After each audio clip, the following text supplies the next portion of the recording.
Beklentim şuydu. Memurlara %49 zam verdiler. SSK Bağkurlara %37 verdiler. Madem ki hak bu mudur? Hak herkese aynı şamil olması lazım. Biz de vatandaşız, biz de vatandaşız. Alışveriş yapıyoruz.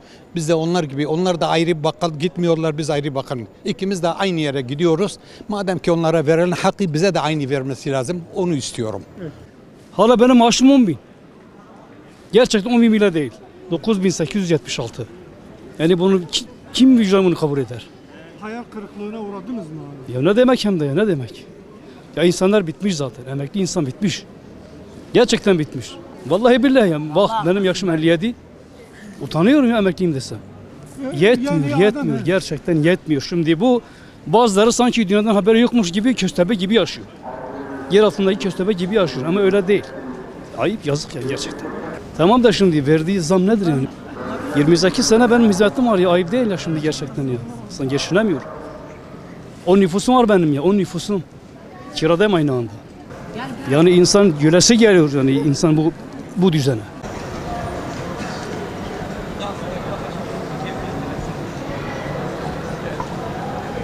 Önce 20'de verdi bize, kabul etmediler. Sonra da 30 dedi, 30 dedim. Vallahi o da belli değil. Yani ne verirse bize belli değil. Allah'ın mağdur bunlardır. Biz mağduruz, bir şey bize vermiyor. Bıçağı çıkarlıyor, zaten kirada yetmiyor, hiç yetmiyor. Zaten herkesin geliri yok. Vallahi geçim zor. Vallahi böyle ben gittim, bugün bana 40 lira. Bana 5 lira veriyordum. Şimdi 40 diyor bana. Olur mu öyle ya? Bir marul 20 lira, 30 lira. Olur mu o kadar ya? Bu aşağı pahalıdır. Yoksa yetiyor.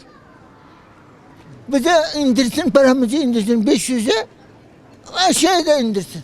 Zam istemiyoruz. Aşağı indirmesini istiyoruz. Yok, memnun değilim. Kesinlikle memnun değilim. Yetmiyor. Yetmiyorsa niye memnun olalım? Yani onların, o adamların aldığı maaşı bize de versinler. Kendi adamları. Onlar verdiği maaşı bize de versin. Biz de insanız. Allah nasıl insansa biz de insanız. Ama maalesef insan olarak geçimimizi yapamıyoruz. Hayal kırıklığına mı uğradınız? Tabii hayal kırıklığına uğradık. O kadar zamlar geliyor, o kadar daha bize bir şey vermeden hepsini aldı bizden. Fazlasıyla aldı. Keşke vermezseydi, almasaydı. Yani inşallah yayınlarsınız. Ama gerçi 50 sefer yayınlasanız umurlarında da değil. Biz de seçim geldiği zaman biz de umurumuzda olmaz olur. Geçim şartları biraz ağırdır ama inşallah ileride düzelir kanaatindeyiz. Yalnız vatandaş zor durumda ama inşallah fakat bu az maaş alanlara biraz daha takviye yapılırsa çok daha iyi olur. Evet. Ben SSK emekliyim. 31 sene görev yaptım. 6-7-8 aydır şu anda bekliyoruz bu emekli maaşının zamı. Gerçekten bu emekliler çok perişan. Hani Sayın Cumhurbaşkanımız diyor ki emeklilere ezmeyelim de gerçekten yani bunların üstünden silindirle geçmiş. Hani mamuller 22 milyar para alıyorlar da. Onlar da benim kadar da hizmet yapmadılar. Şu ana kadar da gözümüz bu emeklilerde.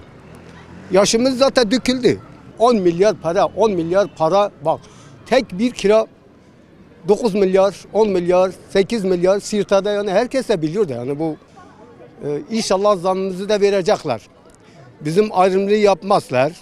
Ben buna inanıyorum. Sayın Cumhurbaşkanımıza sesleniyorum da bu emeklilere sahip çık. Bu emekliler çok perişan, çok günde. 10 milyar para bir çocuk zaten yetmiyor. Bir çocuğa verirse de yetmiyor. Bir okula giderse de bir çocuğa kesinlikle bu para yetmiyor da. Tabii ki bir milletvekili oturuyor 90 milyar, 100 milyar, 130 milyar maaş alıyor. Onlar benim kadar görev mi yapmıştı? Hele benim görevim nedir? Ben ne yapıyordum bu 31 senede ne yapıyordum, neler yapıyordum da. Yani artık ne söyleyeceğiz, nasıl şey yapacağız? Şimdi bir özel araştırma şirketi var.